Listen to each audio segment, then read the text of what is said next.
Hey everybody, it's JJ here, and welcome back to the channel. I am excited to be here because tonight we're going to be talking about a Star Wars Extended Universe novel that I just finished reading probably a few weeks ago. So, this is actually by Steve Perry. This is Shadows of the Empire, and it is a part of the Extended Universe. I am trying to go back through and reread a lot of these EU novels, or legends, as some people would call them, and just kind of get back into some of the things, the stories I grew up reading in both high school and in college. I was in high school in the 90s, I was in college late 90s, early 2000s, and some of these books were the books that just kind of stuck with me. So, this one right here, in my opinion, is a really good jumping off point. It's a great place to start if you're curious about where to start in the EU. This is one of those I think does a really, really good job of just kind of introducing you to the world at large. Of course,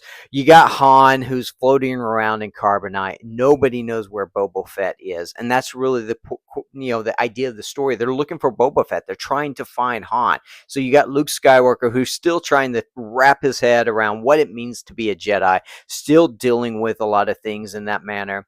You got Leia, who's emotionally wrecked, and at the same time is probably making some bad decisions. You got Lando, who is kind of stuck in between, but trying to lead, but at the same time, really, they don't trust him 100% all the time. Then you got Chewie, who's off doing his thing, and then of course the 3PO and R2D2 are there as well. So one of the things I like about this is it gives us Rogue Squadron. You got the Rogue Squadron and everybody coming in right here to help and deal with some things and some situations. And it also introduces us to two new characters. One of those characters is Dash Render, who is sort of like this diet version of Han Solo in a way. I love Dash Render. He's an amazing character. He's fun. He's sarcastic.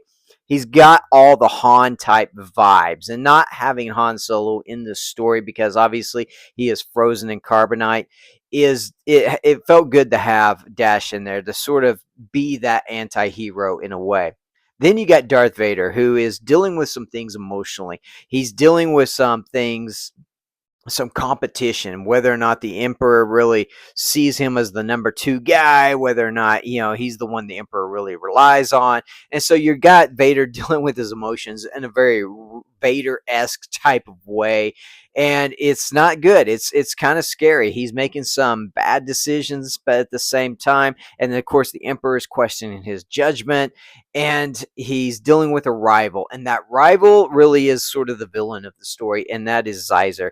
Now, this guy right here is sort of a crime syndicate. He's sort of like the Godfather in a way. He's that guy that's sort of pulling all the strings. He's got a legitimate business over here, but the majority of the things he does behind the scenes, his business practices or whatever you want to call it, they're not very legitimate at all. In fact, they are very unlegitimate. So, this guy is all over the place. So I think this is good. I give this, if I was to rate this on a scale of 1 to 5, 5 as being those type of stories that I would reread later in the future. I would give this probably about a 4.5. There's some things I like about it. There's some things I don't like about it. I would reread this probably in about 10 years. This is my second time reading this, and I forgot a lot of the things that I read the first time. So it was cool to just kind of jump back into it and reread it again. But yeah, I give it 4.5 stars. I think the characters are good. I think he really writes Lando and Leia and Luke in a very compelling way. I love what he does with Vader in the story, even Palpatine, what he does. And the villain Zyzer is just an incredible sort of just throw some complexity into the story, and I think throw some complexity into what they're actually dealing with. This shows us the underworld, the crime syndicate that's happening underground while this rebellion is brewing, while the emperor is sort of grasping for control still over society and these planets and stuff like that, and they still sort of underestimate the rebellion. I don't know why. Even after Hoth and everything like that, I guess it's because they feel like they got them on their last foot. But as we know, that all everything that is happening for a reason, and the Force is pushing back, and I think this is just sort of really sets up that Return of the Jedi storyline in a really good, compelling way.